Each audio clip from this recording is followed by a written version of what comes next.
Estamos no ar para mais um Beats Podcast e hoje temos aqui uma presença encantadora. Eu estou aqui com o Alexandre Martinez, da Boost for Business. Seja bem-vindo, Alexandre. Muito obrigado aí pela presença. Obrigado, é um prazer estar aqui com você hoje. Cara, a gente sempre começa perguntando quem é o Alexandre na fila do pão. Se apresenta aí para a galera. Legal, maravilha. Bom, sou Alexandre Martinez, sou de São Paulo, sou São Paulino praticante.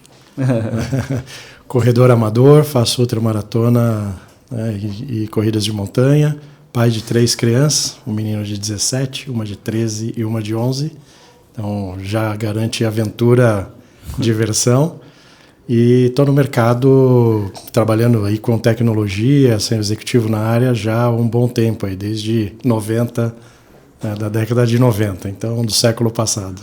Legal, 3 filhos, não precisava nem da montanha. Não precisa, né? Uma aventura selvagem sempre. Legal, bacana.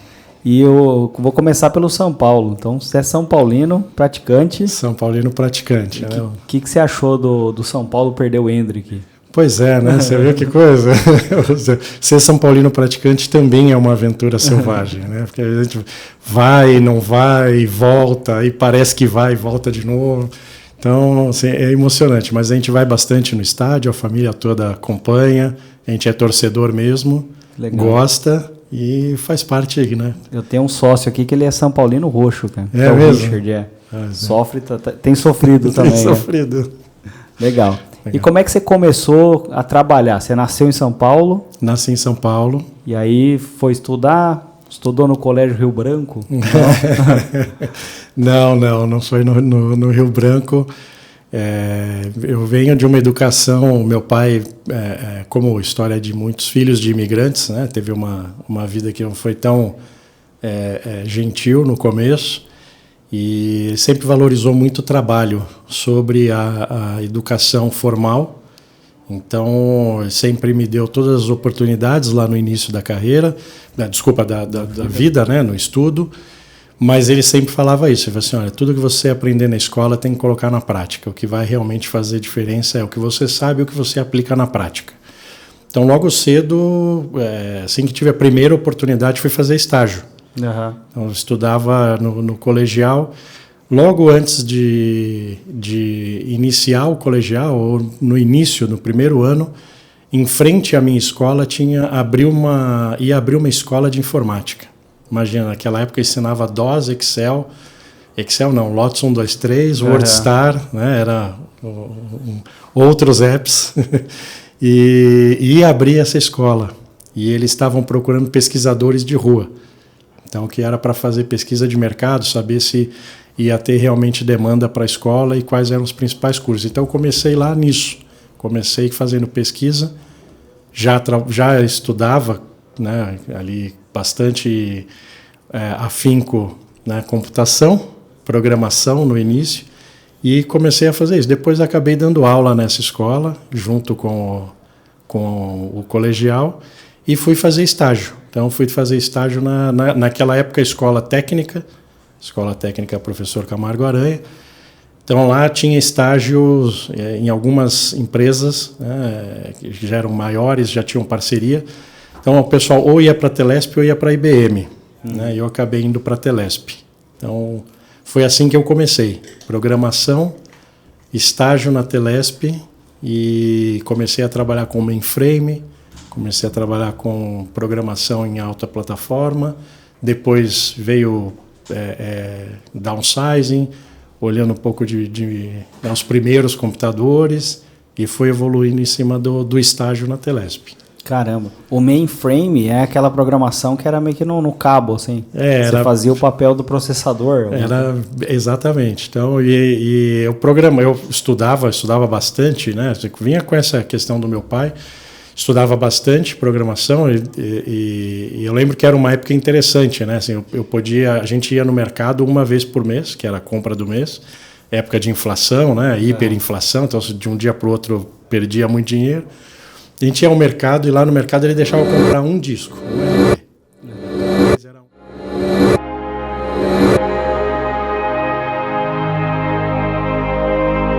Eu comprava, ia na Livraria Cultura, né, em São Paulo, e comprava livros de informática, de programação. Os livros também eram importados na época, era difícil, precisava ficar esperando chegar.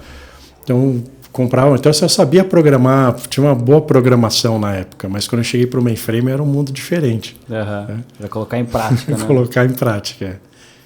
Mas foi uma bela escola. Né? Trabalhei em diferentes áreas dentro da Telesp, foi bem bacana esse período. Que legal. Cara, meu sogro fala que ele aprendeu a programar. Ele é antigo também na área. Né? Ele aprendeu a programar lendo o manual do computador que tinha na Unicamp. Então, tipo, ele achou o manual, começou a ler. Aí o professor, onde você achou isso? Ele falou, achei, tava, sei lá, na biblioteca. E aí ele começou a programar. Então, tipo, ele foi um dos primeiros caras que programou o computador no Brasil. Né? Olha só, né? É isso, né? Era uma época diferente de hoje, com acesso à informação muito mais limitado. Mas tinha muita literatura e tinha como testar. Então, no caso da Telesp, eu aprendi muito com essa questão do mainframe e toda a conexão com sistemas de alta complexidade, que eram sistemas de telefonia. Depois disso daí, a programação foi caminhando, né, até o meu skill foi caminhando mais para a programação em linguagens de baixa plataforma, começaram a aparecer os primeiros computadores. Eu tive o prazer, inclusive, trabalhei depois da Telesp, fui fazer estágio na Refinações de Milho Brasil, na área de logística, transporte e distribuição física na época. Uhum. E lá também era com o mainframe, depois foi para um S400. E eu tive o prazer de participar do processo de compra de um dos primeiros computadores pessoais, de um primeiro PC da Refinações de Milho. Caramba! Então, assim, e aí tinha a sala do computador. A sala do computador, o pessoal agendava horário para usar o computador, tinha impressora. Então, de todos os recursos que hoje a gente tem à mão e fácil, né, todo mundo tem em casa, era assim diferente. Né? Cara, muito louco essa história, porque você fala a sala do computador. Acho que é a IDEO, que é uma empresa de design americana, ela meio que popularizou o esquema de escritório com espaço aberto, né? E, tipo, os sócios aqui não tem sala, então a gente senta na mesa perto das equipes ali que são gerenciadas. E antes tinha sala para tudo, né, cara? É engraçado, né? Eu assisti tem um seriado que é o... Cara, eu esqueci o nome do seriado agora. Que é de agência de publicidade, passa nos anos 60. Oh, Mad Men. Mad Men, E aí os caras, tipo, tem um determinado momento que eles começam a usar computador, assim.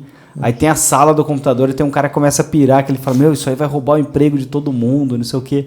E é muito do que a gente vive hoje com inteligência artificial, né, cara? Pois as transformações todas vão trazendo essas preocupações, né? Acho que naquela época eu passei por um pouco de tudo, né? Porque tinha o computador, tinha a impressora, era tudo muito rápido, muito fácil, mas também ninguém sabia muito bem o que fazer. Não tinha rede ainda. A rede era do mainframe, os computadores pessoais ainda não estavam em rede. Então, os projetos nessa época também foi uma sorte ter entrado nesse momento e nesse processo na área de tecnologia, porque eu aprendi de tudo um pouco. Né? Instalar a primeira rede, instalar os primeiros computadores, aí tinha chat, e aí as pessoas falam, tá bom, mas por que eu vou usar um chat no computador se eu posso levantar e falar com a pessoa lado, logo né? Ali, né? E depois, tem e-mail agora, né? Mas o e-mail... E vai ficar guardado, e para que eu... Né, Então, eram outros paradigmas e que foram mudando e transformando, né? Assim, por outro lado, eu cheguei era um centro de distribuição e uma das... estagiário, né? Estagiário não tem... diferente de hoje também, né? Naquele tempo, o estagiário sofria um pouco. Sofria, né? Então, bom, vê aí o que você vai fazer. E eu olhei para aquele depósito, tinha um quadro grande, um quadro na frente assim das prateleiras, de onde ficavam os pallets armazenados, e o pessoal escrevia com giz a posição de cada produto. E era na mão que fazia. Então, vamos separar a maionese Hellmann's. Vinha lá, tá na posição X, corredor tal, posição tal, e aí a empilhadeira buscar. E aí ele marcava na pasta, ia lá e atualizava no quadro com giz. Eu fiquei olhando e falei, poxa, isso aí pode mudar. E aí, junto com mais algumas pessoas, a gente desenvolveu um sistema que fazia isso tudo automatizado. Diferente do que as pessoas pensavam, não roubou, né, não tirou o emprego de ninguém. Pelo contrário, as pessoas passaram a ter uma ferramenta e fazer mais coisas. Então, permitiu, por exemplo, que verticalizasse o depósito. E com aquele sistema de manual, não dava para verticalizar, ter prateleiras altas. E isso permitiu fazer. Então, na verdade, evoluiu o trabalho, mas a preocupação inicial sempre era a mesma, né? Vai tirar o nosso trabalho daqui. E acho que a tecnologia não tem esse papel, né, de tirar o lugar, o trabalho de ninguém. Ela viabiliza, mas transforma. A inteligência artificial hoje já transformou, né? É isso, né? Transforma o papel e precisa da nossa transformação também. Né? A gente pega... Você falou que era difícil de estimular o cara a usar o chat, né? Hoje tá difícil de você estimular o cara a levantar e falar com o amiguinho do lado. Você fala, pô, o cara tá aqui, ó. Não, mas já mandei. Já mandei. Daqui a pouco ele responde. Mandei um WhatsApp aqui, né? Você fala, pô, liga pro cara, resolve, né? Tinha uma menina que trabalhou aqui, que ela estagiou aqui, e ela nunca tinha visto um telefone físico. Olha só, né? O telefone tocava, ela tinha medo do telefone. Falava, pô, pega o telefone. É igual falar com alguém, mas é tipo... É só um telefone. É um alô, tudo bem? Como é que tá? Né? É um celular fixo, né? Tipo, tinha medo do telefone. Parecia que o telefone ia morder, cara. Imagina, eu trabalhei na Telesp nessa época e a gente não tinha celular ainda, né? O serviço móvel celular veio depois, então participei ali das primeiras implantações, usei aqueles tijolões, até como teste dentro da Telesp. E hoje, né, os celulares são supercomputadores muito pequenos, a gente faz tudo, nem vive mais sem eles, né? Quando você esquece o celular, parece que esqueceu uma parte de si, né? Todos os meios passam pelo celular, né? Eu faço um exercício frequente, que é de tipo, deixar o celular em casa e ir para academia, às vezes, ou fazer alguma coisa. Então, tipo, faz bem. Eu não consigo fazer isso hoje, Adriano, porque a carteira está no celular. Né, todos os acessos de tudo, acesso a e-mail. Então eu tenho percebido isso, já não consigo ficar sem o celular mais. Eu já deixo, eu ainda tenho a carteira física lá, porque documento, tá tudo aqui. Se perder, se roubar, ele rouba uma parte ou perde uma parte, só não perco as duas. Então acho que é esse ponto aí. Cara. Legal. E aí você foi Telesp, foi trabalhar nessa parte era de logística. Da refinações de milho, isso mesmo. Perfeito. E aí como é que você chegou, como é que você falou, vou empreender? Então, quando que o bichinho te picou e você falou, putz, acho que dá para tocar um negócio? Bacana, na verdade, porque a Boost for Business tem 1 ano. Então, assim, o empreender mesmo é bastante recente. Mas ele veio, na verdade, sendo construído ao longo das experiências, principalmente porque, e acho que o amadurecimento, né, no meu caso, o passar do tempo, a idade ajuda nisso, né? Você começa a ver as coisas de uma forma diferente, mas, na verdade, tudo que a gente faz em qualquer empresa, em qualquer momento que você está, seja funcionário ou não, sempre é empreender. E quando você consegue enxergar isso, fica mais fácil de dar o salto.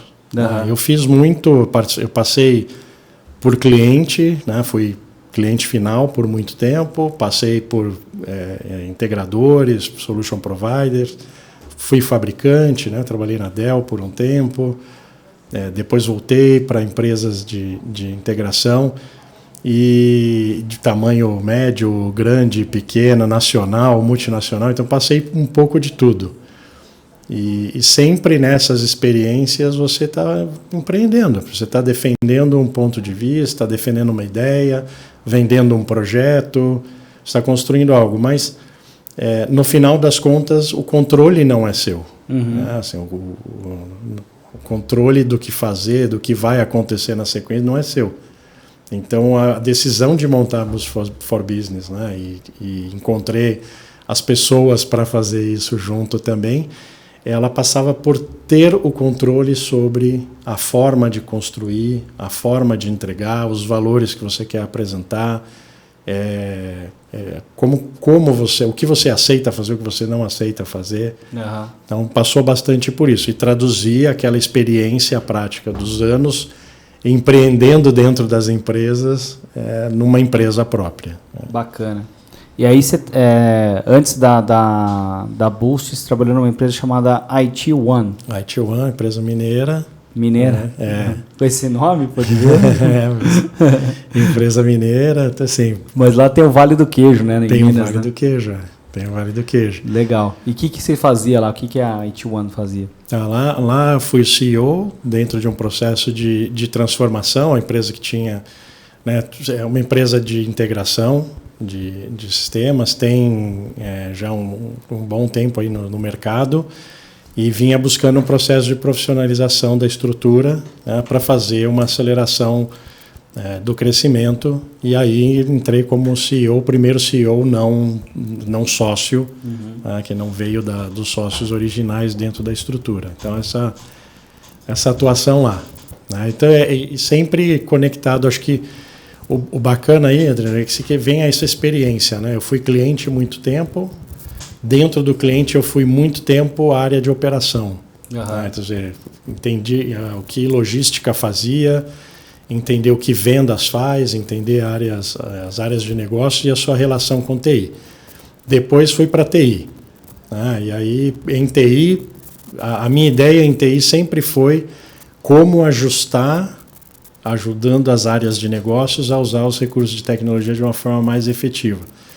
E depois eu me tornei prestador de serviço, né, migrando para integradores, etc., também pensando nisso, porque é muito difícil para você na área, e isso eu acho que ainda não mudou, ainda tem essa grande dificuldade de que as empresas de tecnologia, elas carecem de entender o que o usuário final, o que o seu cliente faz e precisa da tecnologia. Que não é o produto, não é aquilo que você vende, é o que ele precisa fazer com aquilo que você vende. Que é aquela frase, né, que fala que 2 tipos de mercado tem usuário, que é boca de droga e empresa de tecnologia, né? É isso. O ponto que os caras ainda não conectaram, né, com o público final ali. Falta esse entendimento. Ou seja, nós estamos falando aqui hoje de 2024, eu comecei na refinações de milho, por exemplo, na área de operações, na área de logística, em 94. Nós estamos falando 30 anos depois. E eu ainda ouço dos diretores de tecnologia, com quem eu me relaciono, com quem eu converso, que falta isso. Falaram, os provedores, as empresas vêm falar comigo e falam de produto. Falam de funcionalidade, não fala de negócio. Uhum. E o meu problema, o meu desafio, cada vez mais é negócio e menos produto, menos funcionalidade. É óbvio que na tecnologia, no final, vai ser um produto, vai ter uma funcionalidade de algum produto que vai ser instalada em algum lugar da cadeia que vai resolver o problema, mas entender o antes, né? Como construir, como resolver esse problema, ainda é um problema hoje, ainda é uma dificuldade hoje. Né? Legal. Cara, e aí a gente indo para Boost for Business. Legal. Qual que é o escopo e como é que é? Você tem uma metodologia ali, um diagnóstico primário? Como que vocês atuam hoje? Legal. A Boost, ela nasceu com essa... Quando eu estava nas empresas, só dar um passo aqui atrás, quando eu estava nessas empresas, eu sempre busquei ter gente junto comigo que ajudasse a pensar de forma diferente, pensar de forma criativa, enxergar os problemas de uma forma fora da caixa ou, quando dentro da caixa, que fosse de uma forma diferente. Isso fez com que a gente tivesse muito êxito nas passagens que eu tive nas empresas, principalmente conseguindo executar coisas que às vezes outras empresas não conseguiam. Uhum. E muitas das vezes no mercado de tecnologia a gente se conhece, se conversa, né? E as pessoas me perguntavam, como que você faz para realizar tanto evento? Como que você faz para conseguir investimento? E aí eu sempre brincava, falava, me contrata que eu falo, né? Uhum. Né? E aí, brincadeira à parte, quando eu saí da IT One, eu falei, o que eu vou fazer? Em vez de mais uma empresa me perguntar e eu responder, vamos agora, acho que é hora de empreender. E a ideia da Boost nasceu assim. Então, me pergunta que eu te respondo como fazer. Entendi. E aí, analisando o mercado, a gente entendeu o seguinte, as grandes empresas... Cara, posso só fazer um paralelo aí no meio? Claro. Uma coisa que, a hora que você falou, eu fiquei com isso na cabeça, é muito, muito difícil, empresas de pequeno e médio, médio porte, que o CEO não é um dos sócios. Como é que foi essa virada de chave? Por que os caras tomaram essa decisão? Tá bom. E em que condições você encontrou a empresa? Legal. Você estava falando no Night One, né? Voltando no Night One. Legal, lá. Tá bacana. Realmente muito difícil você encontrar, principalmente nesse tamanho, uma empresa média de tecnologia, buscando um movimento com um número de sócios grande, uma empresa com uma quantidade de sócios grande.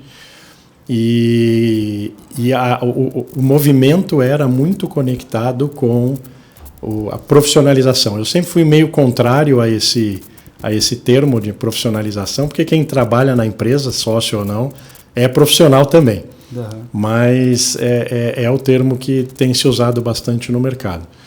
E eles queriam transformar, olhar diferente para a empresa, olhar alguém que tivesse um olhar de fora e que pudesse acelerar em pontos que dentro de casa não estavam sendo realizados.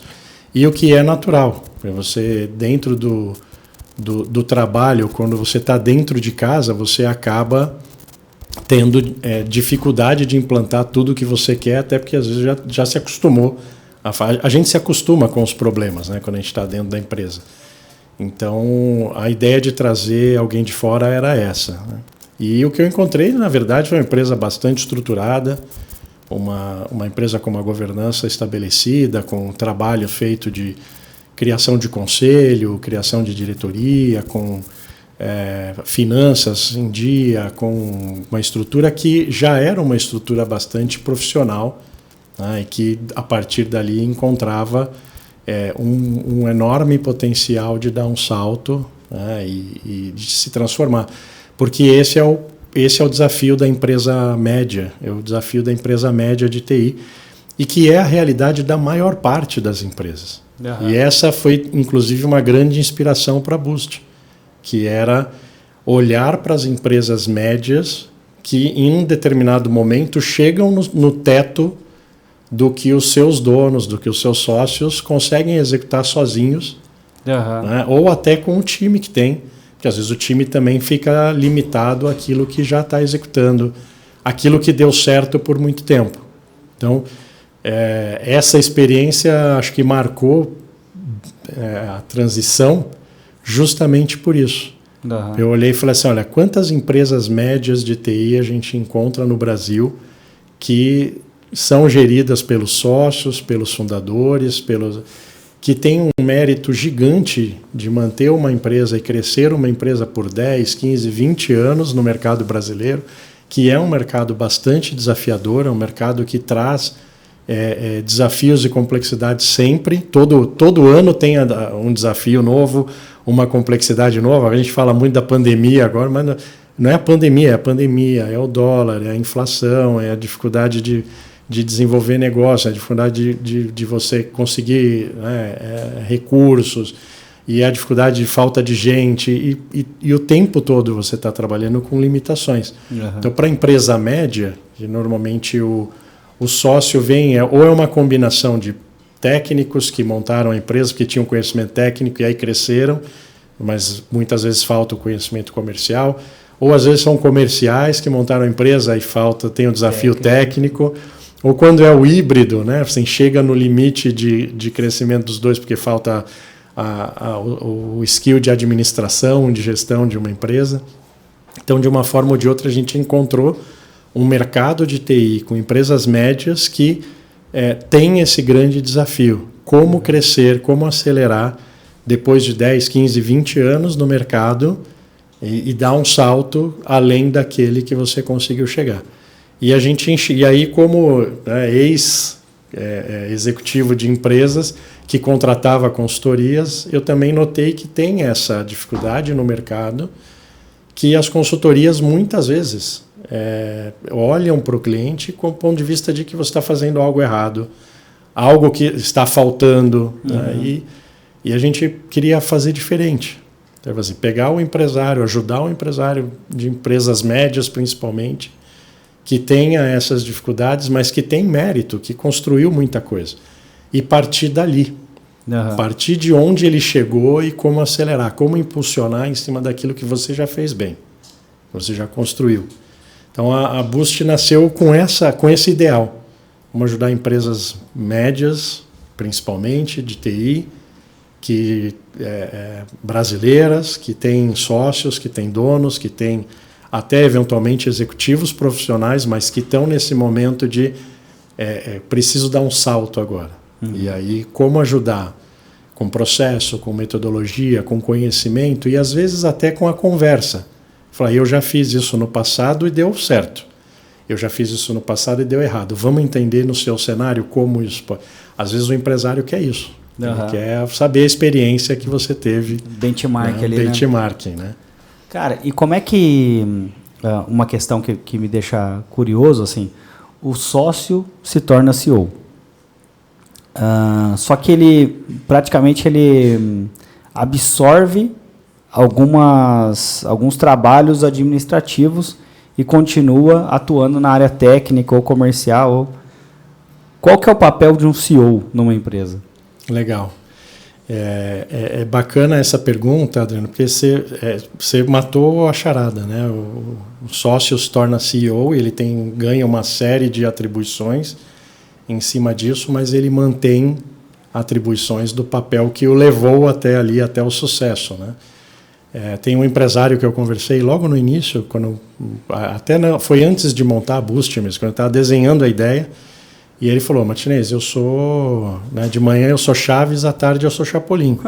Não sobra tempo para mais nada. Assim, então eu não tenho tempo para fazer. Eu sei que eu deveria estar fazendo desenvolvimento de pessoas, que eu deveria estar olhando RH, mas eu não estou conseguindo fazer, né, porque não sobra tempo. O papel do CEO, que o sócio faz, independente de chamar de CEO ou não, mas o papel do CEO é olhar, né, olhar para a empresa, olhar para frente, olhar para o futuro, identificar os caminhos que ela pode seguir, e olhar com esses cenários. Vamos pensar no mundo de hoje, eu tenho que olhar para frente, qual é o impacto de IA no meu negócio, como que eu posso aproveitar, isso ameaça, mas também é uma oportunidade, como que eu aproveito a oportunidade e limito aqui a ameaça. Pensar dentro desses cenários o que eu executo hoje, né? Eu não posso só pensar no futuro sem... hoje o pessoal chama de ambidestria, né? Tem construir o futuro, mas sem perder a execução e a capacidade de entrega do presente. Tem que olhar para a estrutura da empresa, né? O funcionamento da empresa é do CEO. Então, eu acho que o papel do CEO é esse, né? Olhar para o futuro, entender os caminhos, dar essa direção, dar o tom, não abrir mão do presente, resultado... Da forma como a empresa funciona, da forma como ela está construída, como as pessoas interagem, a garantia da cultura. Eu acho que esse é um dos papéis principais do CEO, e seja qual cultura for. Acho que não tem cultura certa ou errada, né? Tem a cultura que funciona para aquela empresa. E no caso da empresa média, não tem como abrir mão da execução. Você não pode ter o CEO...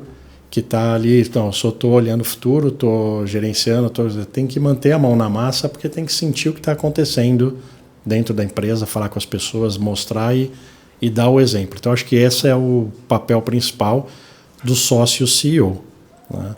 Perfeito. E aí, quando na Boost for Business, vocês chegam num cliente, o cliente procura com uma necessidade específica. E aí você identifica, essa necessidade específica, essa dor aqui, o sintoma é disso ou daquilo. E aí cria um plano de ação para que resolva aquele problema. Como é que funciona na prática? Legal. A gente percebeu também nessa característica que aí quais são as características do empresário de empresa média? A primeira é que não tem tempo. Não é por vontade de dedicação de tempo, é justamente pelo desafio de estar fazendo múltiplas coisas. Então a gente entendeu que qualquer coisa que a gente fosse fazer na consultoria precisaria estar dividida em momentos de resultado diferentes. Precisa ter resultado de curto prazo, para o empresário ver e entender que aquela iniciativa funciona. E aí depois entender que tem resultados que virão num tempo maior. Então a nossa metodologia começou com isso em mente. Como entregar resultados de curto prazo. Então a gente trouxe um pouco de conceito de agilidade, a gente criou uma metodologia própria, mas pensando nisso. Precisa ter resultado de curto prazo.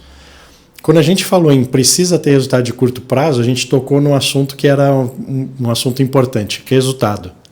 Para ter resultado precisa ter indicador. E aí indicador é uma coisa que parece fácil, mas a gente vai falar nas empresas e não é tão simples. Então, assim, a gente conversa, a maior parte das demandas que a gente recebe, preciso vender mais. Mas a gente vai... Então, nossa metodologia começa com essa pergunta. A gente chama de ponto de aceleração. Qual é o teu ponto de aceleração? Preciso vender mais. Vai vender mais o quê? Quanto? Onde? De que forma? Então, é um produto? É o portfólio completo? É no território total que você atende ou é só numa região? É receita recorrente? É pontual? É projeto? O que é transformar o que você já tem hoje ou é renovar também? Conta como ver? A gente vai espremendo a resposta para ter uma clareza no final de dizer o que eu realmente quero contratar da consultoria nos leva a isso. Vou crescer a venda em X% neste ano, nesta região, com este produto, com esta equipe, com uma nova equipe. Então, isso daí a gente faz logo no início. Né? E aí criamos uma metodologia também própria que vai fazendo esse passo a passo e que tem tempos. Cada coisa tem um tempo, cada atividade tem um entregável que é para manter o empresário conectado. Uma das dificuldades, justamente, você falou, né, é essa, faço muita coisa. Quando eu faço muita coisa, é rápido de perder o controle ou até de você, me distrair, vou fazer outra coisa aqui, esse aqui ficou para trás. Então, a metodologia justamente visa a manter o foco, manter a atenção, garantir que os indicadores estão sendo gerenciados e que os resultados estão sendo construídos com o sócio e com a equipe, né, com o time com o qual ele trabalha. Então, esse é o modelo que a gente recebe a demanda, gera esse ponto de aceleração, que é esse esclarecimento detalhado, bem definido, claro. A partir desse ponto de aceleração, a gente vai construindo as etapas. E nós chamamos... A gente faz uma analogia com o processo de decolagem e voo de um avião, então nossas fases são similares ao processo de decolagem. Então a gente tem o start, check, ignite, boost e depois o fly. Porque uma das demandas que a gente também recebeu dos primeiros clientes era, tá bom, você vem, me ajuda a transformar, etc., mas depois como que eu vou manter, como que eu vou garantir que isso foi incorporado pelo meu time? Então a gente colocou uma fase de acompanhamento. Então, dentro de um período que a gente varia de 9 a 12 meses, a gente endereça aquele ponto de aceleração e gera os resultados que foram desenvolvidos, foram combinados ali com o cliente ao longo do processo. Legal, perfeito. É daí que vem o nome, Boost? É daí que vem o nome. O nome é curioso porque a gente começou a desenhar a ideia e aí explicando para um amigo que ia fazer, né? Fazer isso daqui, aí a gente dá um boost na empresa e aí falou, cara, esse é o nome, né? Assim, o nome é Boost. E aí ficou Boost for Business, porque é isso, é um boost em cada área. E tem um desafio, né? Porque muitas vezes a gente recebe a demanda e fala, eu tenho um problema de vendas. Eu preciso vender mais e eu tenho um problema de vendas. E nem sempre o problema de vendas está em vendas. Tá. Às vezes o problema de vendas está na forma que você remunera. Então é muito mais um problema de recursos humanos.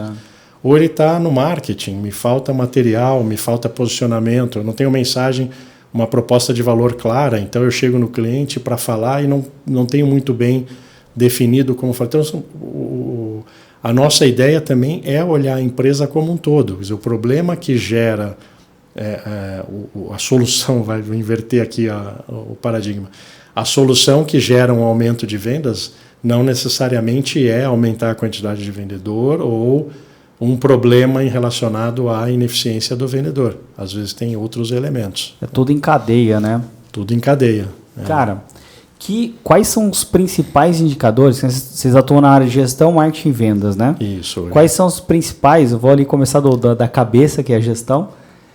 Quais são os principais indicadores de gestão os que você acha mais importantes ali para a empresa olhar? Legal. Quando a gente olha na gestão, a gente está olhando muito com relação à forma de atuação. Então, como é o modelo de negócios. Então, nesse pilar que a gente chama de estratégia e gestão, a gente olha muito para a eficiência da empresa. Uhum. Quer dizer, teu modelo de negócio está definido? Você tem clareza de quem é o teu cliente? Ele tá claro quem é o teu perfil de cliente ideal? Está clara a tua proposta de valor? Você sabe como você chega? Quais são as rotas de mercado para você chegar lá? Quais recursos você precisa e você tem para fazer isso acontecer? Então, a gente olha muito mais nessa estrutura, porque a ideia não é fazer uma consultoria estratégica, de definir estratégia, e sim traduzir a estratégia que o sócio, o dono, fundador tem e garantir que ela está sendo replicada. Então, do ponto de vista de gestão, a gente olha muito para isso. Tá. A existência dos elementos que compõem a estratégia e se eles estão claros e comunicados para toda a empresa, além da cabeça do sócio. Tá, perfeito. E aí, indicador de vendas. Aí você olha? Aí bacana. Aí a gente olha a sequência toda, porque a venda é o final do processo. Então, a gente vai olhar para eles justamente no caminho, na jornada, né? Então, você tem como que está a segmentação da tua carteira, como que está a execução do ciclo de vendas dentro dessa carteira, como que está a geração de pipeline, né? Então, o processo de geração de demanda, os indicadores de recorrência dentro do cliente, né? O cliente, como que você cresce dentro do cliente ano após ano, você se mantém ou diminui. Assim, quantos clientes saem, então churn. Então a gente vai olhar muito nessa questão do ciclo. Entendi. Né? Como que está funcionando para que o sócio entenda que a venda final é uma consequência. Tá. Né? Se eu estou atendendo os clientes, né? Se eu tenho visitas sendo realizadas, seja ela em qual formato for, se ele está gerando, né, o interesse, a oportunidade, e como isso vai avançando ao longo do tempo, até que, consequentemente, saia uma venda, no final, um fechamento positivo. Né? Perfeito. E os indicadores de marketing? O marketing... Para onde vocês olham? Tem muito número para olhar, né? Tem muito número. A gente tende a ter uma visão pragmática do marketing ligada a vendas. Né? Tem muito indicador de marketing e o que a gente foca o trabalho são naqueles que estão ligados à geração de demanda. Então, a gente pega também o funil de marketing, quer dizer, desde o início até a entrada no funil de vendas, quer dizer, como que o lead caminha dentro do funil de marketing e não só nos indicadores de investimento, né, o retorno do investimento de marketing, e sim focado na geração da demanda. Tá. Né? A gente pensa muito, porque como é para ser pragmática, uma consultoria prática que dê resultado para o sócio, a gente resolveu focar aí. Então, você fala, a gente fala de marketing digital, sem dúvida, e tem inúmeros indicadores de marketing digital. E a gente, obviamente, vai colocar e vai garantir que eles sejam mensurados e acompanhados. Mas, no final das contas, é como que essas iniciativas estão se convertendo ao longo do tempo, qual é o tempo entre elas e como a gente pode aumentar essa eficiência, tanto na quantidade como no prazo, para que a venda aconteça mais rápido. Perfeito. Cara, e quando você percebe que o problema é o sócio, existe essa questão? A gente... É uma boa pergunta. Porque no começo, quando a gente idealizou, a gente pensou muito nisso. Né? Falei, e quando a gente entender, chegar à conclusão de que o que limita é o próprio sócio. A gente ainda não encontrou essa solução. A gente não viu o problema ainda. Né? Os sócios que a gente se relacionou até o momento são sócios que estão, né, dispostos e estão fazendo trabalho para crescer.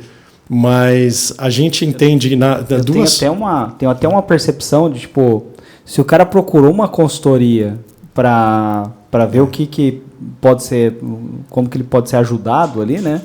Então já é um cara que tem uma visão um pouco mais aprofundada, né, de algo. É isso. Então, com certeza, se ele procurou um caminho, uma ajuda, ele tem interesse em resolver. Então isso já é um qualificador de que ele está realmente buscando uma solução.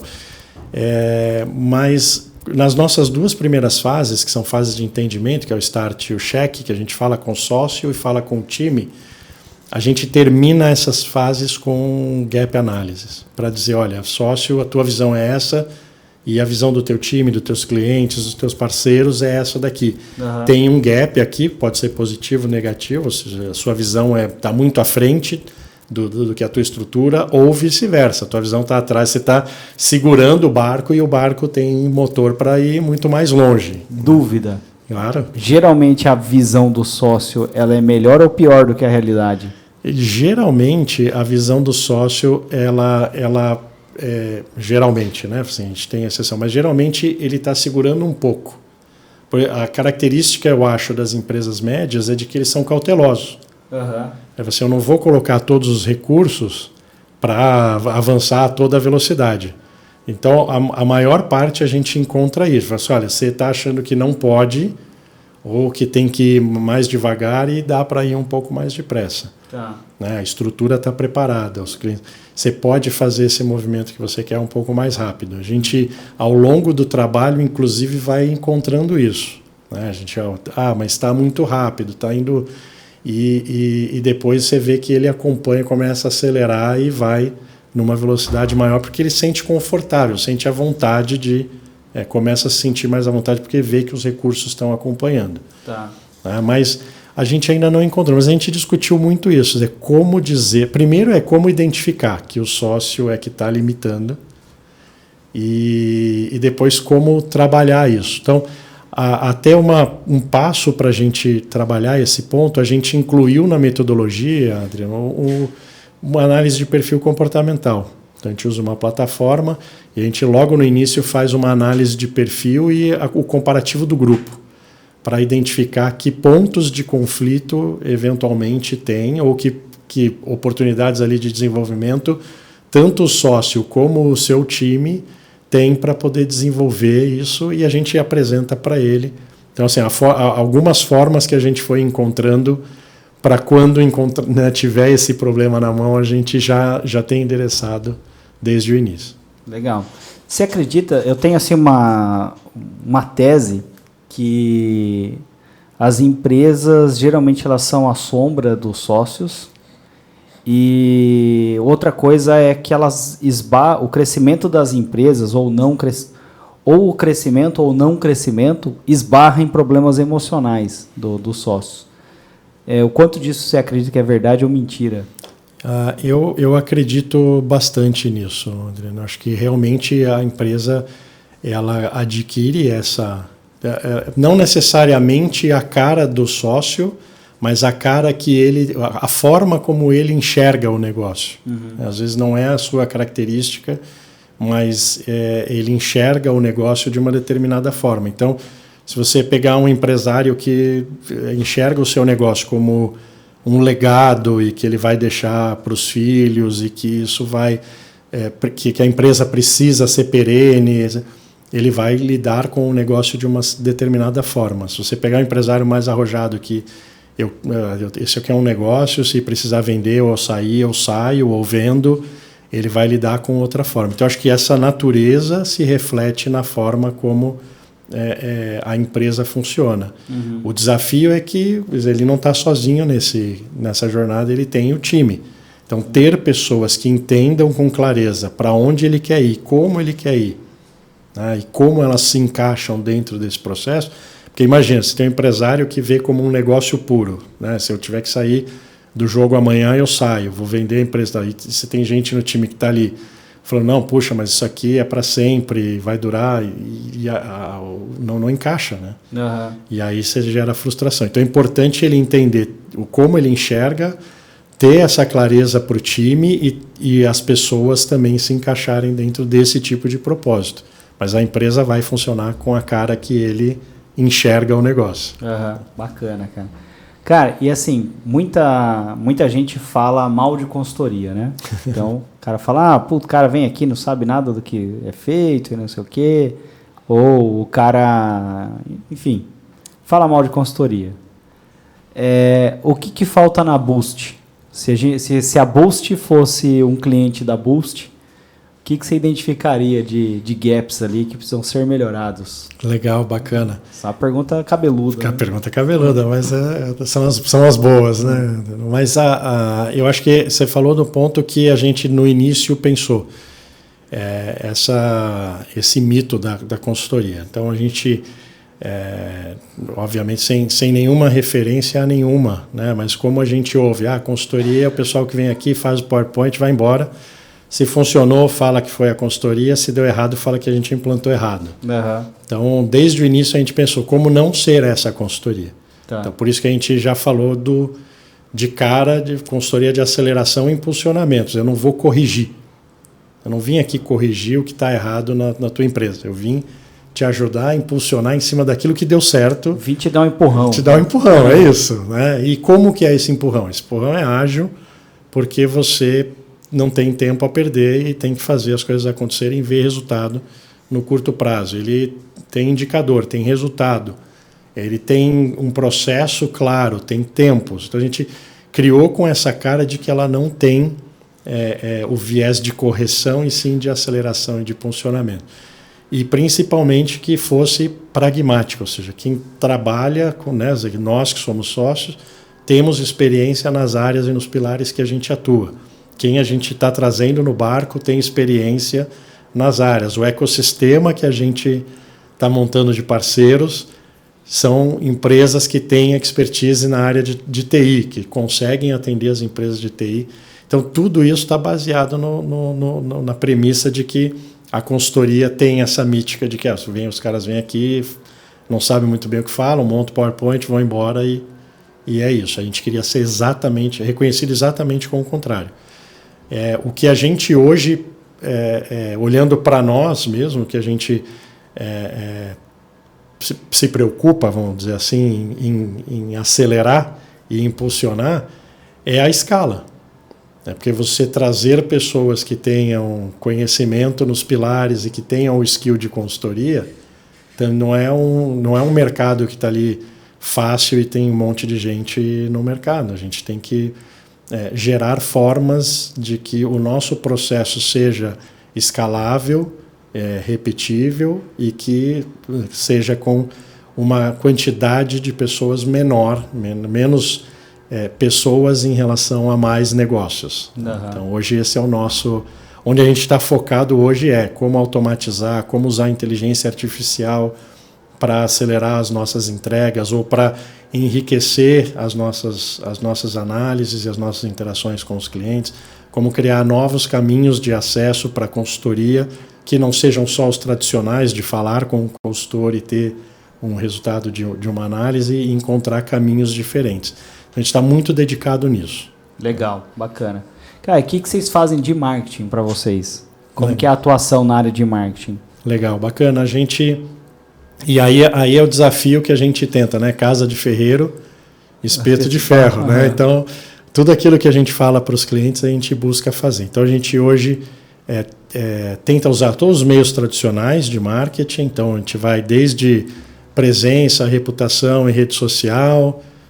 Agora, na semana que vem, a gente lança uma série de webinars em temas ligados aos desafios que a gente tem encontrado nos clientes. A gente tem produção de conteúdo, todas as ferramentas que a gente cria, a gente transforma de alguma forma num pequeno treinamento, num workshop, numa palestra.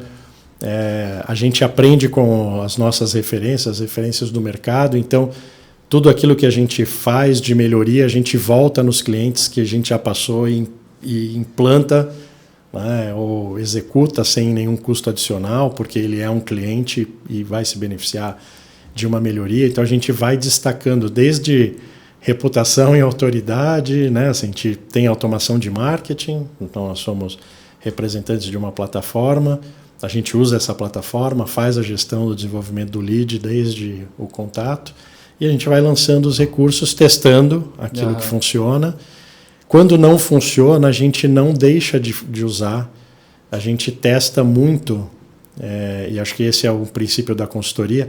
A gente testa muito porque não deu certo, e se é algo que não deu certo para a gente, ou se é algo que a gente poderia fazer diferente, ou se é algo que a gente entende que não, nesse momento não está funcionando no mercado, e a gente vai recomendar aos clientes que não usem. Então a gente é muito teste também em cima daquilo que o mercado tem de opções, né? Trabalho com agência, ouvi muito o que os nossos parceiros trazem de conhecimento e expertise. Então é isso, é testar, aprender, testar, usar e voltar nesse ciclo. Né? Legal, bacana. E aí, vocês, tipo, tudo que vocês avaliam no cliente, vocês executam também? A gente executa pra gente. Eu acho que tem esse aspecto... Eu acho que esse é o segredo, né, cara? Tem muita gente que vende curso ou vende consultoria que o cara leu um livro, 2, 3... Às vezes o cara até escreveu um livro que é o resumo de 2, 3 livros que ele já leu. Nunca aplicou na prática, né? E tem... Você falou resumo, né? Esses dias eu ouvi falando que a gente... Né, esse momento a gente é a sociedade que ouve no 2.0, né, que pula a abertura da série... Enfim, a gente está sempre buscando esse caminho de ganhar tempo, né? E eu tenho percebido isso também, não de forma ampla, né, Adriano, que as pessoas estão buscando muito por fórmula mágica, por receita pronta, por isso até na própria consultoria. Né? Assim, a gente, em todas as áreas, a gente fez um curso recentemente, e um tema de marketing, inclusive, né, account-based marketing, e lá pelo caminho final do treinamento, alguém levanta a mão e fala, legal, ó, eu estou gostando muito do curso aqui, do conhecimento, mas quais são aquelas 5 coisas que faz funcionar efetivamente o ABM? Né? Então, os 5 passos. Cara, assim, não tem 5 passos mágicos que qualquer um vai falar. E a gente percebe muito isso hoje em todo lugar, né? Assim, qual é a fórmula mágica? Como eu acelero aqui, coloco 1.5 ou 2.0 e alguém vai me dar uma receitinha pronta. E não tem essa receita pronta. Não tem. A gente lê livro. A gente lê livro e a gente usa o conhecimento daquele livro, mas não é o livro. Não é pegar o livro e colocar, né? Assim, tem aqui as 5 dicas do livro e vamos sair na prática. Como a gente lê, aí a gente coloca na metodologia e fala, olha, isso aqui é legal, isso aqui, não sei, nunca vi funcionar. Vamos testar aqui em casa primeiro? Ou vamos testar num cliente, mas a gente conta para ele. Né? Acho que a gente fala, cara, a gente lê um livro aqui. E é bem assim, isso eu acho que também traduz uma questão de confiança, né? A transparência para o cliente. Cara, a gente está estudando isso aqui. É um teste, né? Podemos testar? Vamos testar junto? E quando ele fala sim, a gente testa. Né? E aí a gente vai incluir na metodologia ou não. Então, eu acho que hoje é isso, né? O caminho é o que a gente faz para a gente, o que a gente fez na história, na experiência passada, o que a gente faz para a gente agora e aquilo que está funcionando nos nossos clientes, nas nossas implantações, e a gente vai melhorando a metodologia com base nisso. Sabe uma coisa que eu percebo no mundo corporativo? A nossa geração anterior ali, eu vou falar da parte de publicidade. Então você pega Nizam Guanais, Washington Oliveto, próprio Duda Mendonça, Eugênio Mohallen, uma série de pessoas ali que criaram, construíram uma carreira e até construíram o negócio de publicidade no Brasil, que ele está entre os 3 melhores do mundo, todo ano lá no Festival de Cannes. Sim. Só que, quando esse cara saía da empresa XYZ e ia para outra, ou até aconteceu deles montarem as próprias empresas, boa parte desses clientes iam juntos. Então, eu acho que existe um esforço, e isso gerava um problema, né? Então, existe um esforço no mercado, não só de marketing ou de publicidade em si, em despersonificar o resultado. E aí vem os 5 passos, aí vem a fórmula mágica, aí vem o jeito que o Nizam faz copy, o jeito que não sei quem. Então, eles embalam aquilo ali, pegam o resultado de um cara foda ou alguma pessoa que fez um trabalho muito bom e tentam enlatar. Eu acredito muito em ferramentas. Então, você pega a própria análise SWOT. Sim. Porra, se você fizer um planejamento de marketing e não usar, você já começou errado. BCG, que é gerenciamento de portfólio. Só que, cara, você der uma BCG para alguém que faz, sei lá, o dono de um restaurante, por exemplo, o cara não sabe como que usa. E ele pode até entender o funcionamento da matriz ali. Só que ele não tem bagagem profissional para conseguir aplicar aquilo ali e ele não tem os sentidos apurados. E o profissional de marketing tem. Então, acho que é uma questão de... O conhecimento está aí, muito fácil na internet. Então, você busca, se você colocar 5 passos para qualquer coisa, você vai encontrar. E aquilo ali não é a verdade absoluta. Não significa que você vai rodar aquilo ali e vai ter sucesso. Eu acho que isso desmotiva, muitas vezes, as pessoas que são boas em algo a ficar na média. Então, todo mundo hoje acaba sendo mediano, porque existe os 5 passos, entendeu? Então, não existe aquele cara muito bom, mas que ele vai olhar para o problema, vai se debruçar, vai entrar profundamente ali, tipo, de cabeça naquele problema e vai encontrar uma solução com base naquele histórico profissional inteiro que ele tem, do cara que trabalhou na Telesp, entendeu? Então, o cara não vai encontrar isso. Então, acho que isso é um dos maus aí dos nossos tempos aí, de tentar enlatar tudo e fazer fórmula para tudo. Imagina agora, né, esse ponto que você coloca é super importante. Com inteligência artificial, eu vou no ChatGPT e coloco lá, né, qual é o caminho para escrever uma matriz SWOT. E se você tiver um pouco mais de informação, você diz, cria a SWOT para mim. E acho que aí tem um grande desafio, porque ele vai produzir um conteúdo, ele vai produzir um resultado, não necessariamente ele é aplicável, como ele sai, como ele é gerado. A gente tem que ter uma capacidade crítica de... a ferramenta ajuda a acelerar, mas não a entregar um resultado final, porque precisa da tua análise, da tua experiência, da visão crítica que não vem da IA, né? Vem da IH, né? Da inteligência humana. Esse é o ponto, porque tem muita gente que ele olha o resultado num chat GPT e ele não sabe se o resultado é bom ou ruim. Então, tipo, o chat GPT dita o que ele faz na vida dele. E, geralmente, ele bebe de uma matriz de conteúdo gigantesca que tem na internet e ele faz a média. Então, para ser um trabalho nota 5, o chat GPT, ele vai substituir o cara que era ruim demais, né, que não deveria nem estar ali. Agora, para você fazer um trabalho bom, extraordinário, que vai surpreender, você vai ter que quebrar a cabeça, cara, com um chat GPT ou qualquer outra coisa. Ou com qualquer outra coisa. Então, acho que a calculadora não substituiu os engenheiros. Né? Exatamente.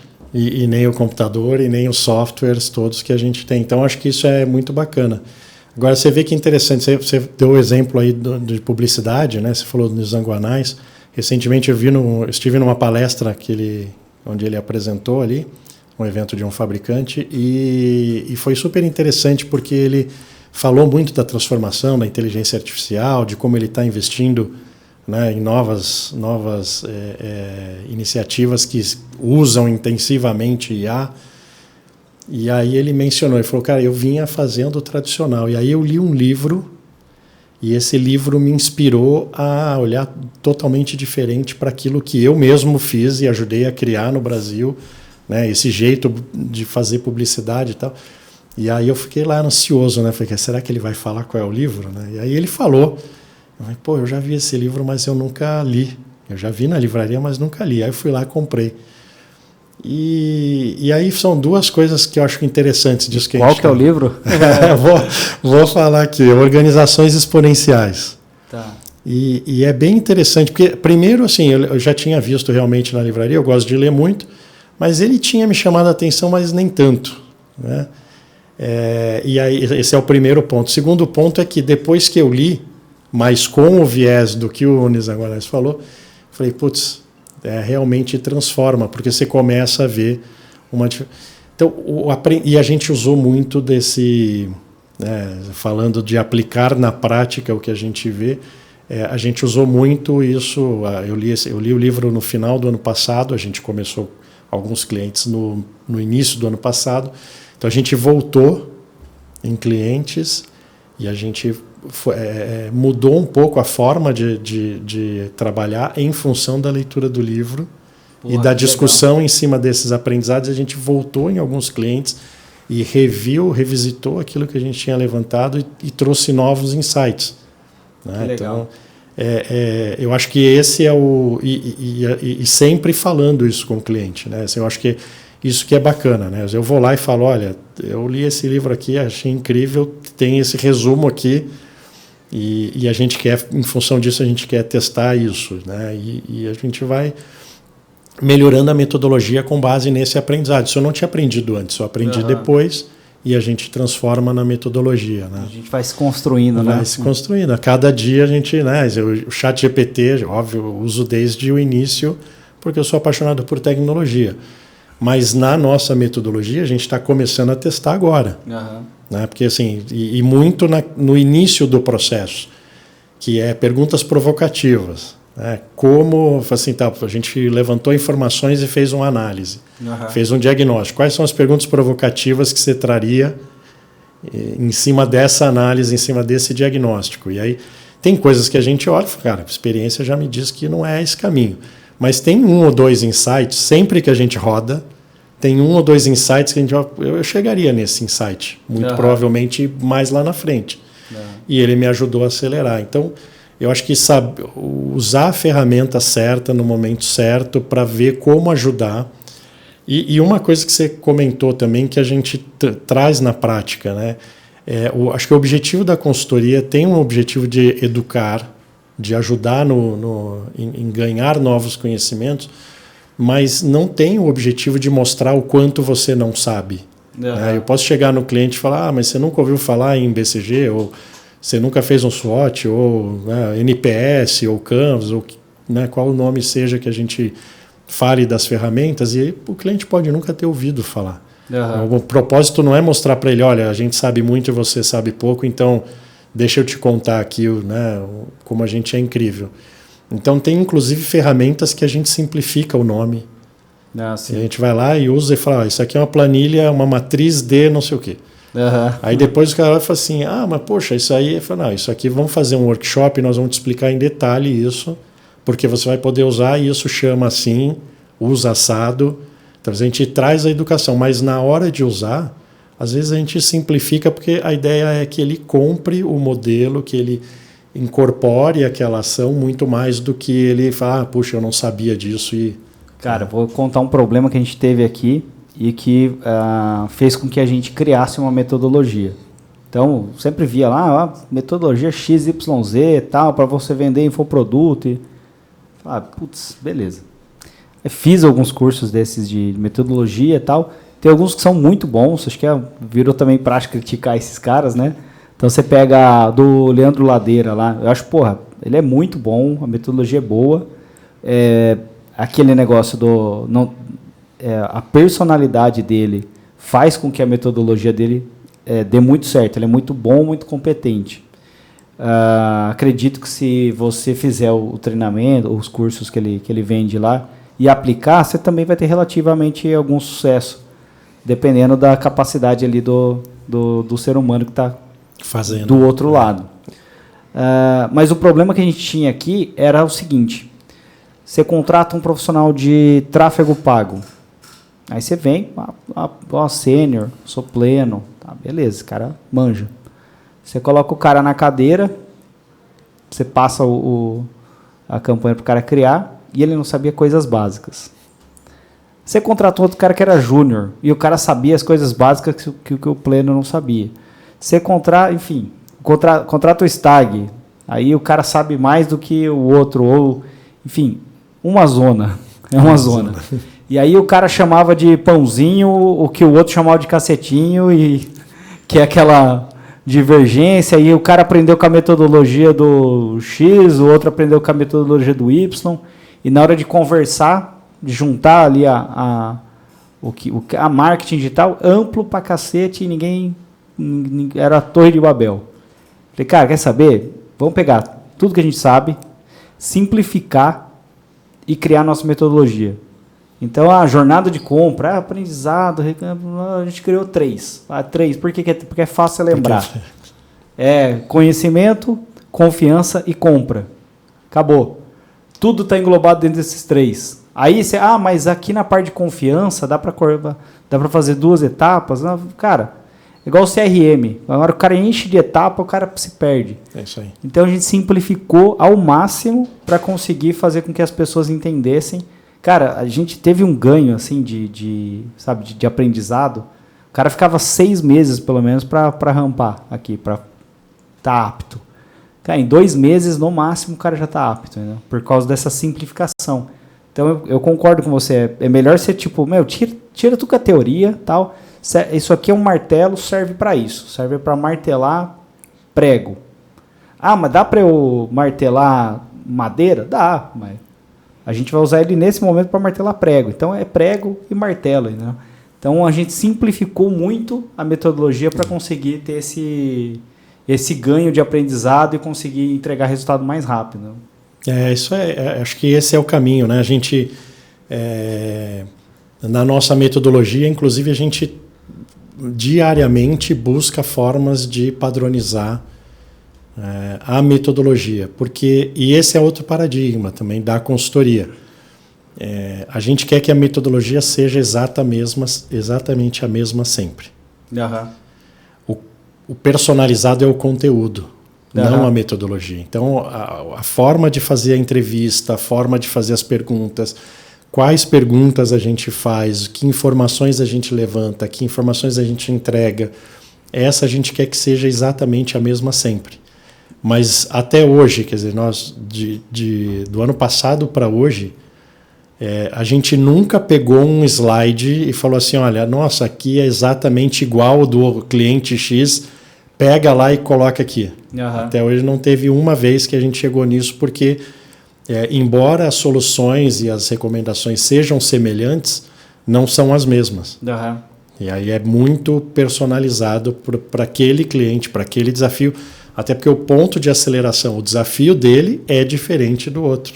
A realidade dele é diferente. Então, como padronizar a metodologia, e a gente está trabalhando muito nessa questão de automação, de simplificação e agora até de como usar a inteligência artificial para ajudar a acelerar nesse processo. Perfeito. Cara, Alexandre, vamos passar o serviço aí, né? Como é que faz para as pessoas te encontrarem e encontrarem a Boost? Legal. A gente está no LinkedIn, Boost for Business. Tem os meus contatos também. Eu estou também no LinkedIn. Tem o nosso site, né? E conversando com a gente, a ideia sempre vai ser essa, de entender qual é o ponto de aceleração, qual é o desafio, qual é o momento. A gente quer entregar realmente soluções que resolvam problemas relevantes, que agreguem valor, e não é a consultoria pela consultoria, não é o serviço pelo serviço, é te dar tranquilidade. A gente percebe que é isso que o empresário médio mais precisa. Ele precisa sobrar tempo para não ser chapolim de manhã, Chaves de manhã, chapolim à tarde, como me disse aí o amigo, e ter tempo para se dedicar ao que você me perguntou, o que o CEO, o sócio, deveria fazer. Legal. Pensar no futuro, agir no presente, ter tempo para pensar e acompanhar e dedicar com as pessoas e fortalecer a cultura. Bacana. Porra, queria agradecer muito, cara, papo muito bom. Obrigado mesmo pela sua presença. O site, como é que é? Boost? www.boostforbusiness.com.br. E o LinkedIn também é Boost com exclamação for business. Perfeito. Vou aproveitar aqui e fazer o nosso jabá também. Muita gente assiste os nossos podcasts, mas acaba não seguindo e não tocando o sininho lá para receber os nossos conteúdos. Então, aproveita que você está aí e já segue a Beats Podcast e toca o sininho para receber os nossos conteúdos. A Beats está em todas as redes sociais como beats.digital e as minhas redes sociais estão como Adriano Klump. O Klump, eu vou soletrar que é difícil, é KLUM de Maria, P de Pato, P de Pato. É isso aí, muito obrigado e até a próxima. Valeu, pessoal. Valeu, obrigado.